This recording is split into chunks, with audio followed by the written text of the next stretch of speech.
23 मार्च 2012 को NASA mission control ने space में मौजूद इंटरनेशनल स्पेस स्टेशन के क्रू को रेडियो पे बताया कि बहुत सारे माइक्रो मीटियोराइट्स 6 मिनट बाद आईएसएस से टकराने वाले हैं। इस रेडियो मैसेज ने पूरे आईएसएस में भगदड़ मचा दी। एस्ट्रोनॉट्स के पास इतना कम वक्त था कि वो इस दौरान स्पेस स्टेशन की डायरेक्शन भी नहीं बदल सकते थे। पर सवाल यह है कि स्पेस के जिस हिस्से में आईएसएस मौजूद है वहां बेशुमार माइक्रो मीटियोराइट्स होते हैं, तो इंटरनेशनल स्पेस स्टेशन यानी आईएसएस इन मीटियोराइट से आखिर बचता कैसे है। 380 गाड़ियों जितने वजनी आईएसएस की डायरेक्शन चेंज करने के लिए बिना फ्यूल और बिना अर्थ से मदद लेकर ये काम कैसे सर अंजाम दिया जाता है। एक फुटबॉल फील्ड जितने बड़े आईएसएस को अर्थ से स्पेस में कैसे ले जाया गया और जब आईएसएस अर्थ की दूसरी साइड पे होता है तो उसके साथ कैसे कांटेक्ट किया जाता है। जेम टीवी की वीडियोस में एक बार फिर से खुशामदीद।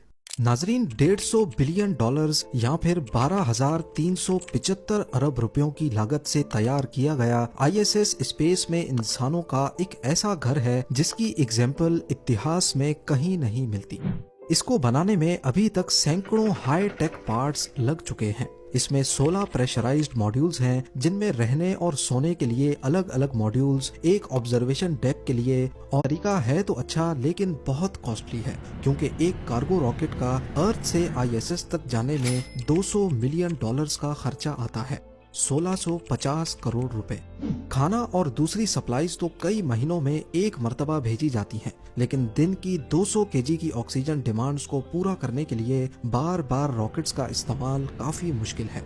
इसीलिए आईएसएस बगैर अर्थ पर डिपेंडेंसी के अपना ऑक्सीजन खुद ही बनाता है। इसमें एक छोटी मशीन है जो कुछ और नहीं बल्कि पानी को इस्तेमाल करके ऑक्सीजन बनाती है। जब पानी से इलेक्ट्रिसिटी को गुजारा जाता है तो वो दो हिस्सों में टूट जाता है, हाइड्रोजन और ऑक्सीजन। पॉजिटिव इलेक्ट्रोड पर हाइड्रोजन गैस के बबल्स तो नेगेटिव इलेक्ट्रोड पर ऑक्सीजन गैस के बबल्स जमा हो जाते हैं। अब अगर यही एक्सपेरिमेंट अर्थ पर किया जाए तो ये बबल्स अपने आप पानी से अलग हो जाते हैं क्योंकि जाहिर है गैस का वजन पानी से कम होता है। पर स्पेस में ग्रेविटी नहीं है, जितना वेट पानी का है उतना ही गैस का, यानी कि ऑलमोस्ट जीरो।